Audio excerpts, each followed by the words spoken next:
Mental Health Monday on Radio City Talk with Mick Coyle. Radio City Talk. Let's welcome Jake Mills to the studio for another edition of Mental Health Extra. Jake, it's great to see you. And you? Jake, you've had your hair cut. It's for your birthday. Is that right? Happy birthday.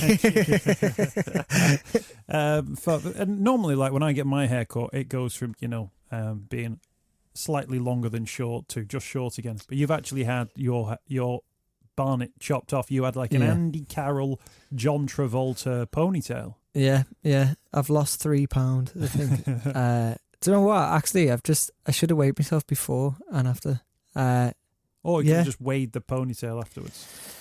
Yeah, do you know what I thought was going to happen was that I thought, you'd sit down and he'd say, oh, so I want to be, and he'd talk about it. And I thought what would happen is, like when I think this happens quite a lot when women get the haircut, the long hair, and they put it in a ponytail and in a bobble, and then they cut the hair so it's intact in the bobble. He didn't do nothing, I just went for it. He didn't even ask me anything. I was like, I wasn't mentally prepared he just started just chopping away. It took me 18 months to grow that. The strange thing is, you now look like what you looked like when me and you first met. So like now, I feel like I'm looking back through time. You look younger. I feel like I look younger. I don't know how I feel about it. And the important thing is, I've got it cut because I'm getting married. And now I'm not happy with how I look. Oh, you should be. No, you look handsome. Well, I did anyway, didn't I? You used to say. Yeah, you did, but I think... But that you were lying then to make me feel better.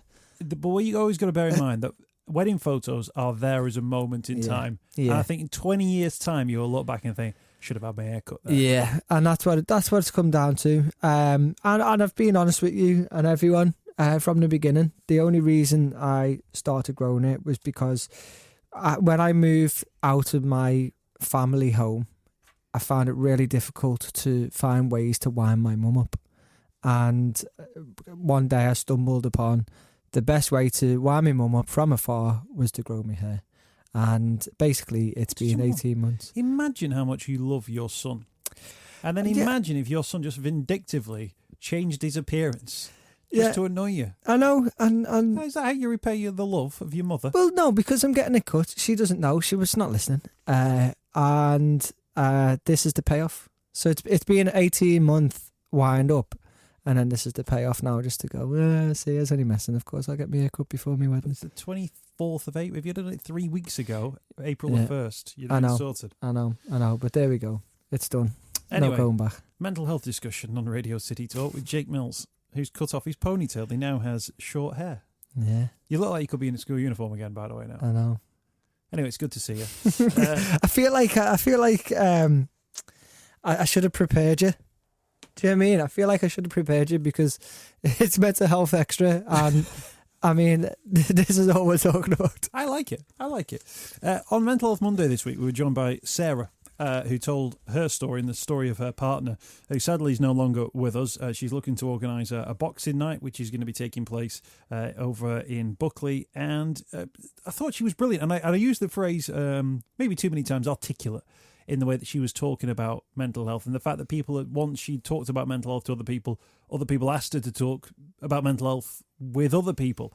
And to her, it was just her being her and her trying to spread the word and the message as well. But actually, when you do get somebody like that, it does strike a chord and you think it sounds easy to talk about mental health when you get people like Sarah talking about mental health in the way that she was. Yeah, I mean, the way that she was talking about Rich for me was kind of, she done it so beautifully. You could, it was so authentic and you could almost, when you were listening to it, you could almost see a face smiling when she was thinking and talking about the memories of Rich as well, which I thought was really moving in itself. But I think this is the thing, is that when somebody is just talking about it without overthinking it, without trying to wonder how is the best way to do it, to talk from the heart, which is what she did, that makes it so much easier for not only for people to realise how you can talk about it, but how easy that is to listen to as well. And that's a really important thing, is being able to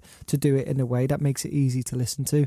I think people shy away from the conversation because they're worried about that difficult conversation, and they don't really, they might feel uncomfortable hearing about what is such a tragic tale, but I think Sarah done it in such a lovely, authentic way that it did strike it, and it will strike a chord for so many people. I think she said as well about how within the boxing community and men who all she does is give a little tiny nudge, and suddenly they're offloading a lot of information to them. That's something that I've witnessed as well. But again, it's being able to, the way that she talks and the way that she delivers this is so authentic that you feel safe.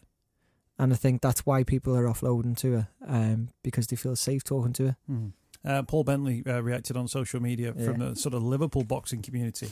Kind of said, yep, we'd love to help out. And then straight away, it's those connections are created through social media and through coming on the programme as well. So hopefully that can aid that conversation as well. We talk about stigma and mental health discussion on this programme, but actually I think bipolar is one of those where it's not just stigma, but also absolutely just blind ignorance or lack of knowledge on it as well.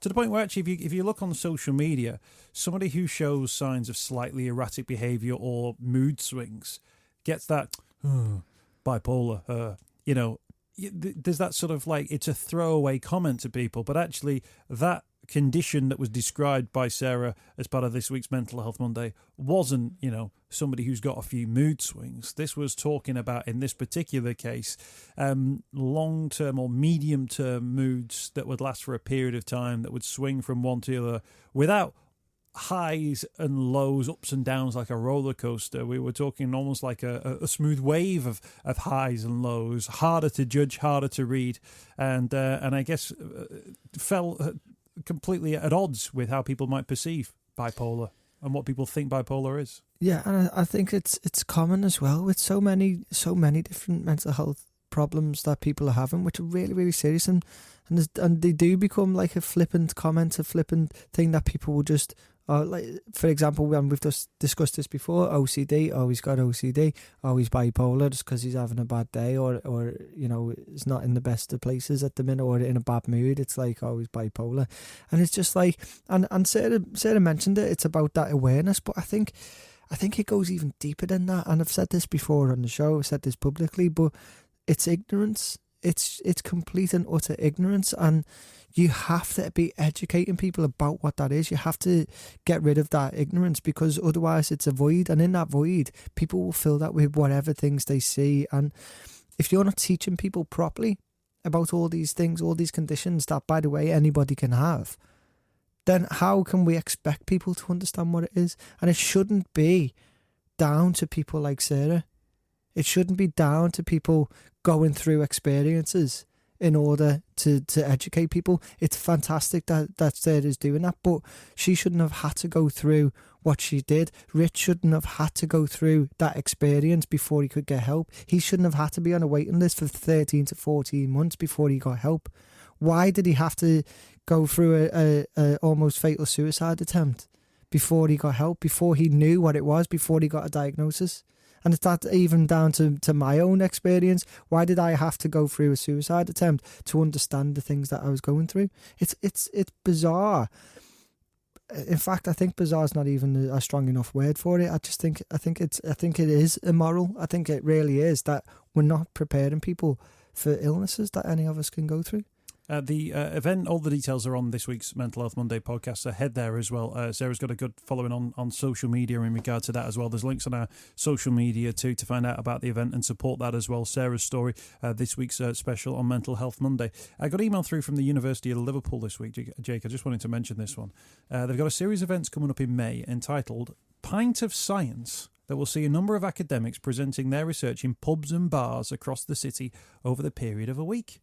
What a great shout that is. Pints of Science or Pint of Science presentations. A couple of those are going to feature mental health research and ideas as well. pintofscience.co.uk has got all the information there. That's a great shout, isn't it?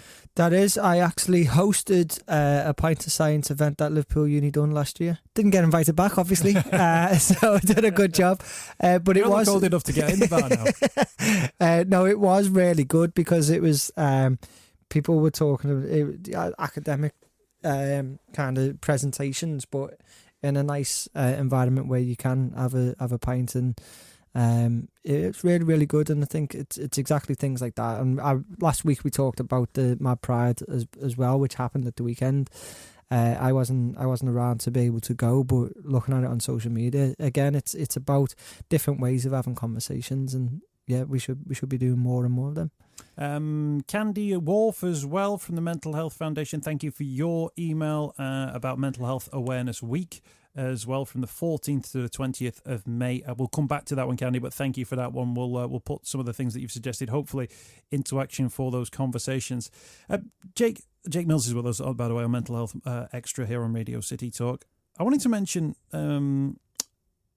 there's been a number of high-profile deaths that have taken place within the last week to 10 days of people from the world of celebrity, people who are sort of known to have had either mental health issues in the past, problems, things like addiction, and so on and so forth. I don't want to get into the particular details. What I have noticed with some of the coverage is this slightly, well, he did sort of say that he had depression, didn't he? Oh, well, he was well known to have an addictive personality. This sort of like desire for information in regard to that person, which of course anyone would want when somebody dies in terms of the reasons for their death.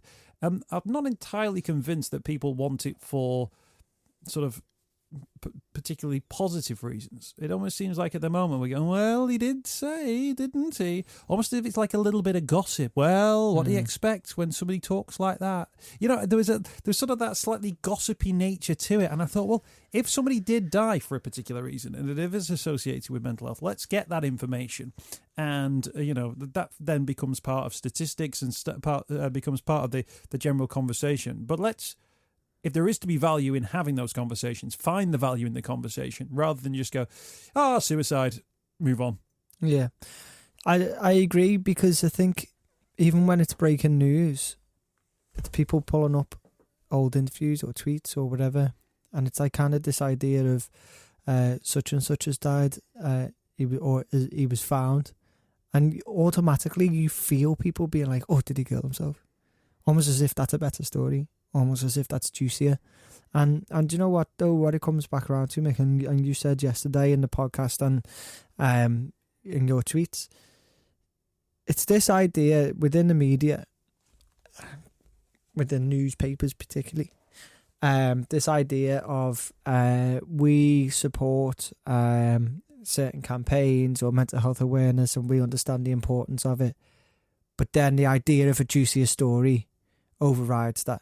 And even the comments, as you pointed out yesterday, about manning up and all that, it's a lack of real commitment to this, and it's kind of like a box ticking. But you know, it's a gesture when they say that they support certain campaigns or that they want to help reduce stigma or male suicide, for example.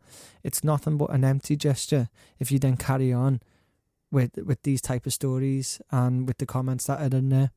I don't doubt that certain newspapers or journalists will have been begging for some juicy mental health, addiction, suicide story to come out of all these stories. But there's innuendo around it as well, though. Exactly. Where they go, friends say he'd not been seen publicly for well, his friends seem to have had a pretty good idea of what was going on, and you think, well, actually, no, there was maybe, if you want to talk about opportunities of intervention that were missed, then fine. Yeah. If we want to have that in a responsible way, then great. But this idea of, well, look at this interview footage from 2014 where he said X, Y, or Z. And that's what it comes down to, is selling stories and trying to be this gossip, trying to be this. And that's what I mean, is that, okay, they don't have the evidence, they don't have the proof. So they go for the second best thing, which is rumour. And it really knocks me sick, because you can't ever fight this stigma that we talk about when newspapers can undo literally years or decades worth of campaign and work with a single headline or a single line within a story. We do these campaigns. Look at the campaigns on that Karma doing at ITV Studios about male suicide, and within the same couple of weeks, in the same month, you're getting a national newspaper having a celebrity writer in there saying, "Man up about your addiction problems, get on with it." Where's your commitment? If you believe in what the things that you're saying, if you believe in this idea that you want to reduce the male suicide, then you have to be able to address it within your own newspaper. That's your responsibility. It doesn't matter if it's somebody else's words. That's your responsibility as a newspaper. That is your responsibility. I think as well, though, one of the things is that, there's a currency of stories, or there's a currency of, untold stories about individuals as well. And it always sits uneasy with me, and it happens a lot in football. There are several high-profile, both footballers, managers, former managers with us, no longer with us, who battled horrendously with alcohol addiction. They were alcoholics. And yet people who would have been their friends, their former teammates, whoever it would be, are more than happy to tell you a great story about a time that one of these individuals was completely, off their face on alcohol. And it's a great anecdote which you can use then to sell your book, or you can use to then use that as a good thing to be in the first chapter of your own autobiography, to tell your own story. And it always sits a little bit uneasy with me, because you think, well, yeah, they were an alcoholic. That was a terrible situation, which you've now exploited for your own personal gain if you're trying to sell something from it as well. And also, it was also really tragic that situation had occurred and nobody said anything. All they thought was, oh, this will be a good story to tell in 20 years' time. There was a person there. There was a human being who had an addiction problem and needed some help or intervention. And you didn't give it to him. You bottled it up and you stored it and you retold it 20 years later or 5 years later, and you told it for a laugh on a chat show, or for the first chapter of your autobiography, or as a bit of a cheap gag at a sportsman's dinner, and everyone laughed along with it, and the stigma was kicked further down the road. Yeah, and it's that exploitation is exactly right. And let's take for example, a huge example of this is Gaza, and not long ago you had newspapers who were publishing photographs from paparazzis, so photographs they've paid for, paparazzis who were following Gaza around, who was really, really, really vulnerable, really, really ill, badly suffering with addiction and anything else that we don't and we might never know exactly the extent of that. And they were following around, and instead of helping him, they were exploiting that by selling those pictures, or buying those pictures to sell newspapers to say, look how bad he is. And then, if he would have died that same weekend, they would have a pull-out 16-page special about how tragic a life Paul Gascoigne had. And they'd sell that to say, what a fantastic guy. It's just a shame that he didn't get that help. It's that exploitation that you've got to, if you're going to try and help people, try and address this problem, you've got to take that responsibility that you have. I mean, of course, there's public interest, and there's things that the public are interested in, which might be the argument that newspapers would use. But also, we draw the comparison between mental and physical health. If someone's in a hospital, you're not allowed in there to go and take photos. You're not allowed to look through people's medical records, but actually someone's mental health records, if you like. It is almost like, you see it in newspapers, don't you, when you have, here's your breakdown of shame. In July of 1996, such a body did such and such a thing. He was, whatever. In 2002, such a body was seen coming out of a nightclub, and you think, well, that's like this, his role of dishonour. And you think, oh, come off it. There was the Ant McPartland situation, which I talked about, and I was a bit of a rant that I apologise to Sarah for that, for going off on it. But then that was somebody who'd just gone, yeah, what do you want to say about this guy who's got some real big problems? Just say it, yeah. Yeah. You think he needs the amount of? Yep, I'll put that in top 3 lines. Yeah, that's not a problem at all. Exactly. So who's taking responsibility for the? It's not even, and this is why people have got to look at it as a bigger picture and a wider issue. It's not about Ant McPartlin. Those words are not damaging, well, they are, but they're not damaging or going to affect Ant McPartlin necessarily. What they are damaging to is the wider audience, people who are reading that, who might be going through similar things themselves or know somebody's going through something similar and think, well, actually, yeah, that's a point. Maybe, how many people is Carl Fogarty their hero? How many people look up to him? And that's the things that he's coming out with. So what the newspapers and media in general need to look at is the wider issue. It's not about that particular story. It's all the people who are reading it. It's that message that you're putting out. It's that message you're endorsing. And I talk about the media on a kind of at this big level. But look at yourselves. Look at what you're doing as part of the media.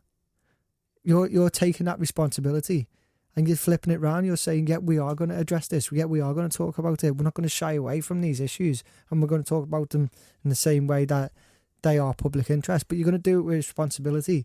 You're going to do it in a way to help other people. And you're going to be award-winning for that. Yeah, not yet, but one day. We've run out of time, so I'm going to cut you off. Are you involved in any mental health events this week? I am. Tomorrow I am going to London because I'm delivering, and similar to what Sarah was saying, I'm delivering a couple of workshops to McLaren Construction at Wembley, who I think it's 1,200 members of staff who they want to engage with mental health training and workshop and awareness, and they really want to face that head on with their workforce, which is brilliant. So that's where I'm going tomorrow. Brilliant stuff. If you want to get involved in Mental Health Monday or Mental Health Extra, send your emails in mick@radiocity.co.uk. That's mick@radiocity.co.uk. If there's an event you're involved in, if there's a particular mental health sort of aspect that we've not touched on the programme or one you feel like you can add to, absolutely get involved in the programme today. mick@radiocity.co.uk. Jake, if people want to find out more information about Chasing the Stigma and your Hub of Hope, it's chasingstigma.co.uk. Our new website is going to launch next week, and you've got hubofhope.co.uk. Thank you for your time. Mental Health Extra back next Tuesday, and don't forget Mental Health Monday every Monday from Radio City Talk, both as a radio show and a podcast. Mental Health Monday with Mick Coyle. Radio City Talk.